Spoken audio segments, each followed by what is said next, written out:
Halo, selamat pagi. Kembali lagi di channel DCU.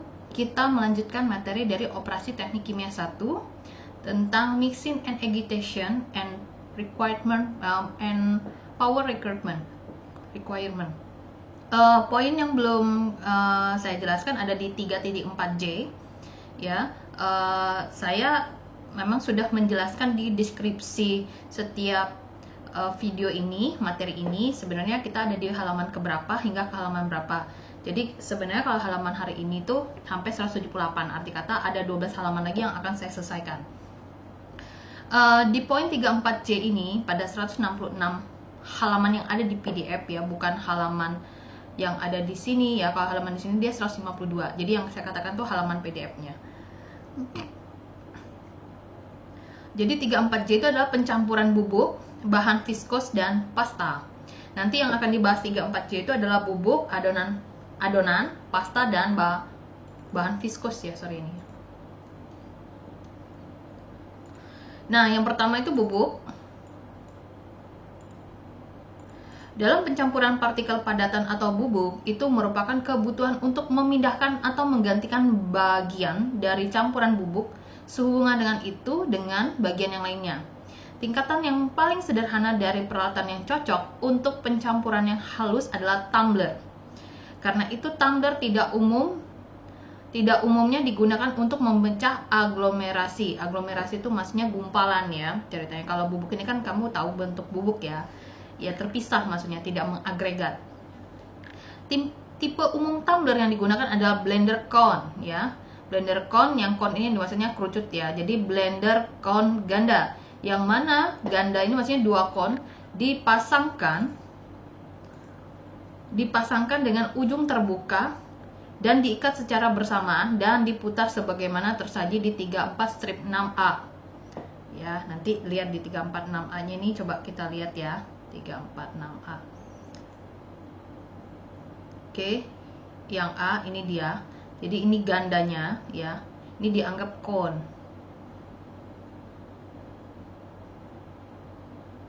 Oke, lanjut ke sini.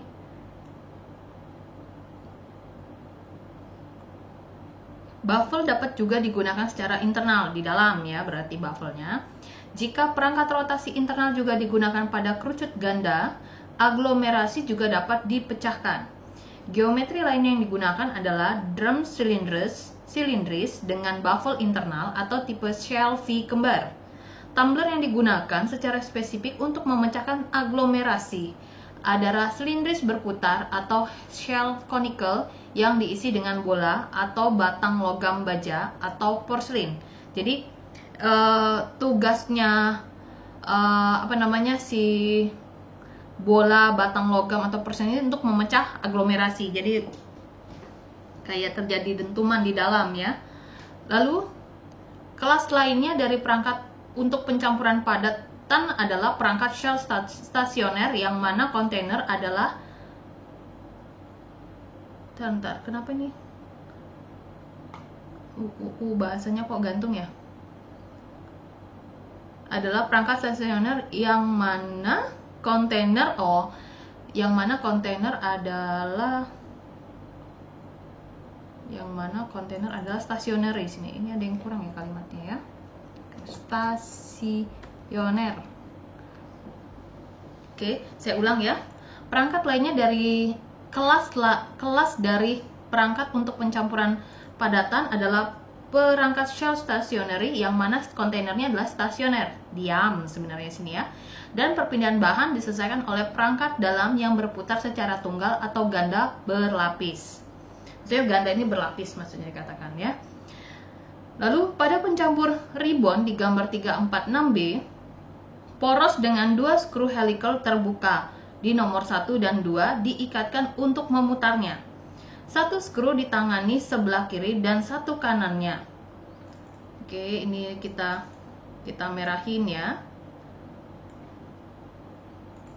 Oke, apa sih gambarnya? Coba dilihat ya sebelah. B yang seperti ini, satu skru berputar bagian kiri ya. Seperti ini.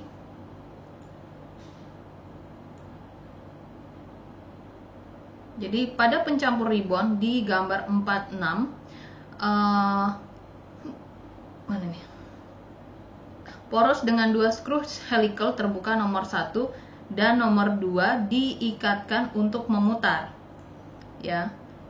Porosnya terbuka nomor 1 dan nomor 2-nya diikatkan untuk memutar. Satu skrunya ditangani sebelah kiri, satu kanannya.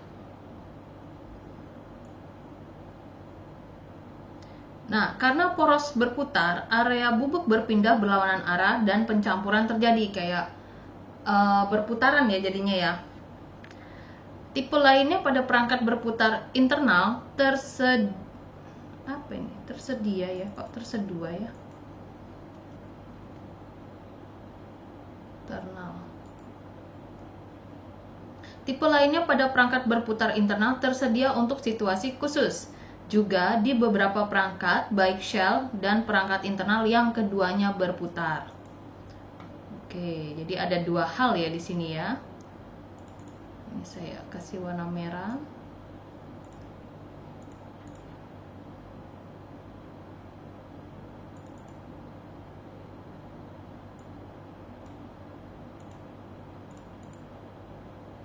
Oke, Mbak, nomor yang kedua ya. Mohon maaf ya kalau misalnya ada yang slip ya. Ini saya sambil perbaiki ya. 2. Bahan adonan atau dough. Terus lalu ada pasta dan viskos. Dalam pencampuran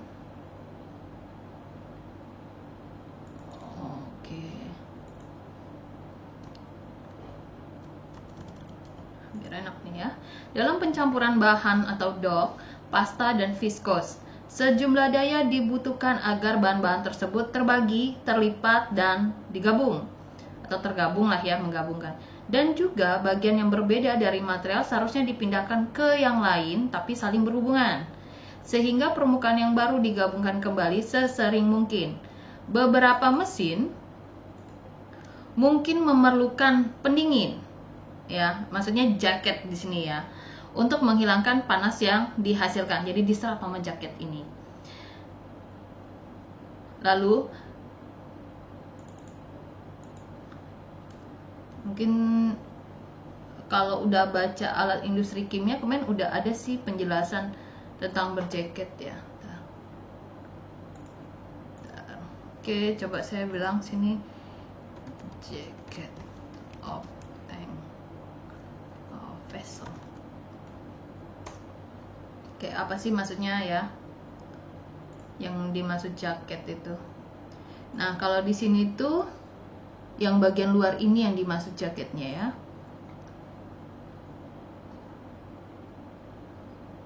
Ini adalah, saya besarin ya. Duh, kegedean. Di sini adalah tangki bertenganan yang berjaket. Adalah tangki bertenganan dengan apa nih? Adanya penutupan tekanan ke pihak secondary ya. Ada dua ya. Terus diinstal pada shell atau bagian atasnya. Ya, bagian shell itu bagian luar sini nih. Ya, bagian luar. Terus juga bisa di bagian penutup ya dari tangki tersebut. Dia untuk menyediakan pemanasan atau pendinginan dari isi tangki tersebut. Tangki Kennedy itu, ini namanya tangki Kennedy dia bilang. Ini kayak orang jualan gitu loh. Ini sebenarnya kan websitenya aja Kennedy Tank ya, dikata dia semua propertinya dikatakan Kennedy lah ya. Nah, tangki Kennedy ini menyediakan tangki bertekanan berjaket dengan rings yang kisaran apapun yang kamu butuhkan lah kalau bahasanya ya, full range dengan option. Dan ini termasuk juga ada jaket untuk pipa yang kayak setengah dari jaket berpipa itu. Terus juga ini tersirat jaket atau juga jaket yang konvensional. Dimply, bukan diimply ya, saya pikir tadi baca imply, dimply. Sebentar ya, coba cek. Tadi saya ngebacanya imply ya.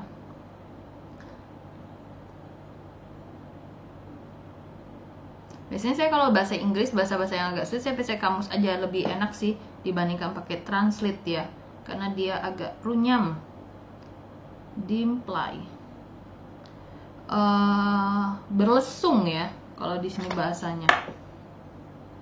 Lalu juga ada tangki bertekanan jaket, itu berspesifikasi ya. Terus kamu ada pilihan jaket, biasanya itu pilihannya itu tergantung dengan kebutuhan ekonomi kamu di sini nih, dia bilang.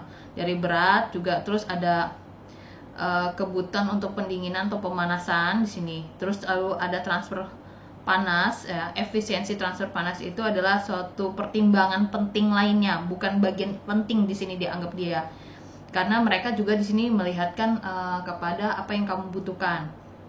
Masing-masing jaket juga menyediakan keuntungan yang berbeda terhadap fungsi secara keseluruhan dan juga kinerja dari tangki yang bertekanan tersebut. Nah, tangki Kennedy ini cukup sudah berpengalaman bahasanya di pipa, setengah pipa lah bahasanya. Saya nggak tahu nih artinya apa sih, maksudnya setengah pipa, half pipe ini. Terus juga ini bisa yang tangkinya nyekung lah ya, berlengkung dan lesung kata dia itu ya. Dan juga jaket yang konvensional. Kalau setahu saya jaketnya bukan kayak gini kalau dulu ya biasa aja, nggak ada lekung-lekung kayak gini tuh, nggak ada ya, hanya dilapisi gitu. Dan dari keseluruhan produk mereka ini cetakan mereka lah, ada inspeksinya, ada tesnya, ada apa sih kayak stem itu kalau kita bilang barcode lah ya bahasanya Maya, segala macam. Nah ini kalau dianggap ini ya. Coba kita lihat lagi jaket punya orang, beda-beda sih setiap pabrik ya. Nah ini kan berlesung nih. Oh ini half pipe coil jacket ya.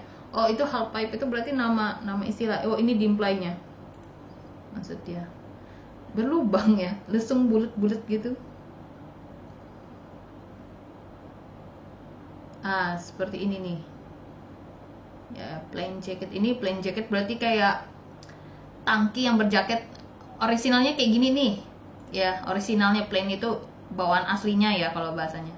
Nah ini yang halfnya ya, yang ini ada lesung-lesungnya nih ya, maksudnya ada lesung di sini di plain jacket ya. Apa aja sih bedanya di sini nih ya, bisa kamu baca ya di chemicalengineeringworld.com. Ini ekstra ya, dia menutupi semua bagian vessel atau beberapa bagian dari tangki. Terus dia punya anular yang jarak space ya, jarak anular antara dinding tangki dengan dinding jaket, digunakan untuk sirkulasi media pemanasan atau pendinginan. Nah, plain jacket ini juga tersedia cocok untuk tangki yang berkapasitas kecil dan juga pengoperasian ketika tekanan dalam tangki itu lebih dari 2 kali ya, 2 kali lebih dari ya, maksudnya lebih dari 2 kali tekanan jaket. Nah ini jadi tergantung kebutuhannya apa sih sebenarnya ya. Dan ini paling cocok ketika pemanasan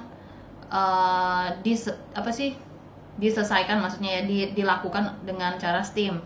Jadi dia media pemanasnya adalah steam, uap maksudnya sini. Jadi kan tadi kan sebenarnya kita mau manasin mau dinginin tentu ada medianya, pakai apa gitu kan ya. Kalau ibarat kata gini deh, kan kalau kamu mau ngambil panas biasanya kamu butuh air yang suhunya lebih kecil nih ceritanya. Kayak ibarat kata gini, ngerebus telur ceritanya kan ya. Terus kan telurnya masih panas tuh, kamu mau ngupas kan, kamu nggak mungkin langsung kamu buang airnya yang panas tadi terus kamu kupas, atau kamu nunggu deh telur itu sekitar setengah jam biar dingin. Nah kalau rata-rata yang dilakukan adalah kamu memberikan es batu atau air yang dingin, suhunya lebih rendah dari air panas itu, dengan harapan air yang kamu tuang, air dingin tadi itu mengambil panas yang dari ada telur. Nah itu dianggap jaket sebenarnya, medianya untuk mengambil panas. Nah tinggi jaket itu biasanya hingga ke bagian tinggi liquid dalam vessel, dan jaket juga diproduksi bisa satuan dan juga dia ke beberapa bagian. Jadi kamu butuh bagian apa mereka juga bisa. Terus juga untuk aliran yang lebih tinggi mereka juga bisa buat mereka juga punya maksudnya ya. Dan ketika aliran uapnya ini keluar ya downstream, itu juga digunakan untuk bisa buat media pemanasan yang lain kalau ibarat kata. Jadi uap yang tadi dipakai di sini kan pakai steam ya, kayak uap, dan sini kan ada uap airnya, itu bisa dipakai lagi sebenarnya. Nah, terus mereka juga nambahin spiral baffling. Di dalam jaket itu bisa dia tambahin baffle sebenarnya ya. Nah, itu menolong kamu untuk menginduksi turbulensi dan meningkatkan koefisien transfer panas. Nah, jadi kayak kamu pakai media dan media itu masih ada panas yang bisa dimanfaatkan. Nah, tadi kan dari steam dia berubah menjadi vapor. Jadi kan tingkatannya kan padat, cair, gas ya, atau uap lah kita bilang, baru gas uap ibarat kata. Nah, jadi dari steam itu kan dia ngembun nanti jadi vapor sini, dan itu bisa dipakai lagi buat apa sih namanya? Proses selanjutnya maksudnya. Nah, ini yang tipe kedua, half pipe coil jacket. Di sini pipe itu dipotong menjadi satu bagian one two, dan juga sebagian pipa coil itu juga bisa dilas ya ke dinding tangki. Terus juga mereka bisa menyediakan kecepatan yang tinggi dan juga turbulensi yang tinggi. Itu juga bisa kayak menolong menyediakan ya strength ini, ketegangan, bisa ke hardness ya, ketegangan di sini, kekerasan, kayak apa sih namanya strength itu ya, kita anggap dulu strength dulu ya, karena nangkep saya nih lain ya. Menyediakan strength untuk dinding tangki dan juga mereduksi dari harga tangki tersebut. Di sini itu strukturnya rigid ya, kokoh maksudnya di sini juga, dan keuntungannya itu bisa untuk suhu yang tinggi. Untuk mencapai untuk memiliki fleksibilitas dan efisiensi yang tinggi itu, half coil jacket itu bisa dibagi ke beberapa zona. Ini dianggap kayak pipa dilengkungkan ya kalau dianggap. Lalu juga half coil jacket itu biasanya dibuat dari carbon steel. Nah, stainless, monel, inconel, dan beberapa logam lainnya juga dapat digunakan untuk fabrikasi untuk half coil jacket. Sebagaimana dari half coil jacket itu dilas ke bagian shell, bagian luar maksudnya ya, seperti ini, bukan di bagian dalam tapi di bagian luar. Terus jika tekanan dari jaket itu bisa dikontrol parameternya sehingga bisa mengestimasi ya ketebalan dari dinding tangki. Lalu juga half coil jacket itu bisa prefer itu lebih disukai ya maksudnya ya. Dan di sini bisa digunakan untuk kapasitas tangki yang besar dan juga kecepatan yang tinggi untuk sirkulasi dari minyak yang panas. Bisa juga pakai glikol atau beberapa bahan yang kamu butuhkan di sana. Jadi kayak prosesnya itu kayak di Samarot itu kan ada ya, dia pakai heat transfer kalau nggak salah, itu ada satu dia untuk ngambil panasnya. Nah, jaket ini tuh bisa bypassing juga sirkulasinya pendek, itu tentu bisa dihindari ya, avoided sini. Nah, ini Dimpli jaket, pabrikasinya, penggunaannya dengan lembaran yang tipis ya. Ya, lembaran yang tipis din ya. Kalau thickness kan dia ketebalan.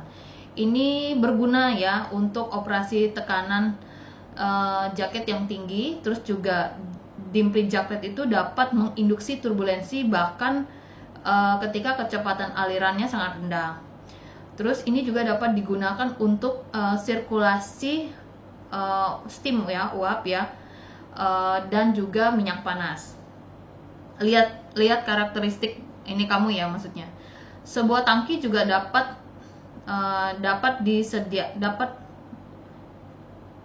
menyediakan, maksudnya can be provided ya, dapat disediakan keduanya ya, bisa pakai jaket atau juga kamu pakai liquid coil untuk transfer panas. Dimana alternatif itu seharusnya menjadi pemilihan ya, jadi hal option maksudnya ya, selektif ya, tapi itu tergantung dari kebutuhan proses ya. Lalu juga itu mudah dalam hal pengoperasiannya, juga terlibat juga dalam segi harga. Nah,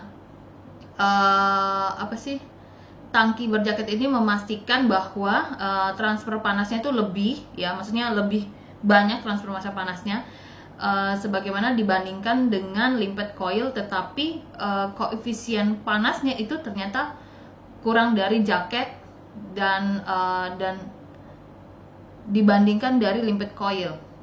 Lalu di sini pressure dropnya, saya nggak bisa ya bilang tekanan turun ya. Di sini biasanya bilangnya pressure dropnya itu lebih sedikit ya dibandingkan dengan si limpet coil ketika dia di dalam jaket. Terus di sini ada saluran untuk media pemanasan atau pendinginan itu tidak mungkin ya di dalam jaket. Setidaknya tuh spiral bubble itu yang dapat disediakan. Jadi kayak kalau dia nggak bisa di tunnel ini, dia akan turunkan baffle-nya. Oke, sini saya lanjut ke sana ya, nanti mah ngejelasin ini lagi ya. Mohon maaf ya kalau ada iklan-iklan beginian ya, saya juga nggak tahu sih.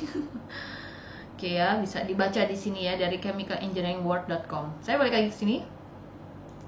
Oh, harusnya ini mah ditutup aja ya. Bentar. Nggak enak ngeliatin bagian-bagian di sini ya, karena kan bukan itu tujuannya. Aduh, lama juga ya.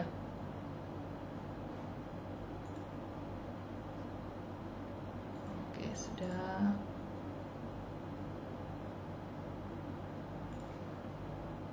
Oke, depan. Oke, tadi saya sampai di mana ya? Sampai di sini ya. Semoga tidak salah tadi ya. Saya agak sedikit lupa. Oke lah, saya ulang dari awal ya. 2. Bahan adonan dough, pasta atau viskos. Dalam pencampuran bahan dough, pasta dan viskos, sejumlah daya dibutuhkan agar bahan-bahan tersebut terbagi, terlipat, dan tergabung.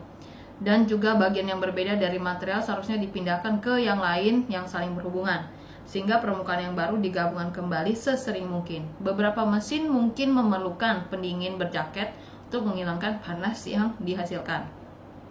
Kelas pertama dari peralatan agak mirip dengan yang namanya pengadukan fluida, dengan sebuah impeller yang secara lambat berputar di dalam tangki.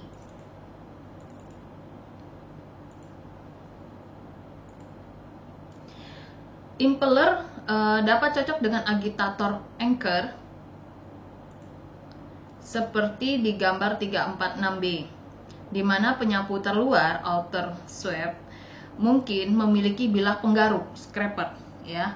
Sebuah impeller gate dapat digunakan yang mana memiliki batang horizontal dan vertikal yang memotong pasta di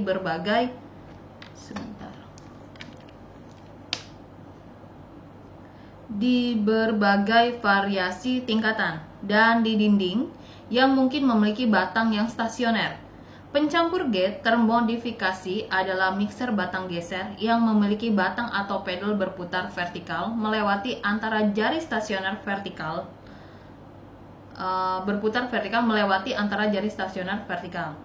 Pemodifikasian lain dari tipe ini adalah kaleng, the can, atau container, akan berputar sebaik batang dan scraper. Ini dinamakan mixer kaleng yang berubah. Yang paling umum digunakan adalah mixer untuk pasta dan adonan berat adalah mixer knider double arm. Oke, saya lanjut di halaman selanjutnya. Nah, ini yang tadi ya, yang knider yang ini.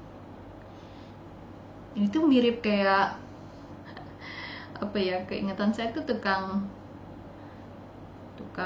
molen. Ya, keingetan saya ya. Oke, gambar 346 itu mixer untuk bubuk pasta, yang A untuk mixer bubuk kerucut ganda yang tadi. Yang B adalah mixer bubun ribbon dengan 2 ribbon. Yang ini, kok 2 ribbon dengan 2 ribbon? Oh, itu. Terus yang terakhir adalah mixer knider untuk pasta. Oke.